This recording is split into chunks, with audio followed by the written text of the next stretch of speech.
সিলেট জেলা প্রেস ক্লাবের নির্বাচনী তফসিল ঘোষণা করা হয়েছে। তফসিল অনুযায়ী আগামী ২৮ ডিসেম্বর শনিবার সিলেট জেলা প্রেস ক্লাবের দ্বিবার্ষিক নির্বাচন 2025-26 অনুষ্ঠিত হবে। ভোট গ্রহণ চলবে বেলা ২টা থেকে বিকেল ৫টা পর্যন্ত। শনিবার ৭ ডিসেম্বর কার্যনির্বাহী কমিটির সভায় এ সিদ্ধান্ত হয়।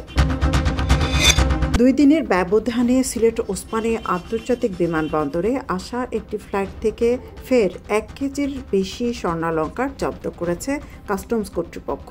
শুক্রবার সকাল ৯টা ২৫ মিনিটের দিকে দুবাই থেকে আসা বাংলাদেশ বিমানের ফ্লাইট BG 248 থেকে স্বর্ণগুলো জব্দ করা হয়, তবে এই ঘটনায় কাউকে আটক করা যায়নি। সিলেটের দক্ষিণ সুরমায় ট্রেনে কাটা পড়ে অজ্ঞাত এক পুরুষ মারা গেছেন। তার বয়স আনুমানিক ৪০ বছর। শনিবার দক্ষিণ সুরমা উপজেলার মোগলাবাজার থানাধীন প্রগতি CNG ফিলিং স্টেশনের সামনে রেললাইনে এই সড়ক দুর্ঘটনা ঘটে। খবর পেয়ে সিলেট রেলওয়ে থানা পুলিশ গিয়ে লাশ উদ্ধার করে Sylhet MAG Osmani medical college হাসপাতালে পাঠায়।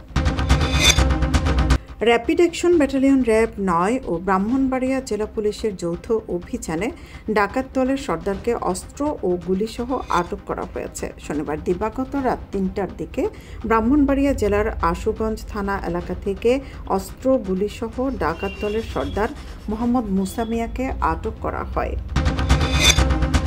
মৌলভীবাজারের মোস্তফাপুর ইউনিয়নের সাবেক ইউনিয়ন চেয়ারম্যান ও জেলা যুবলীগের সহসভাপতি শেখ রুমেল আহমদের বাড়িতে অগ্নিকাণ্ডের ঘটনা ঘটেছে।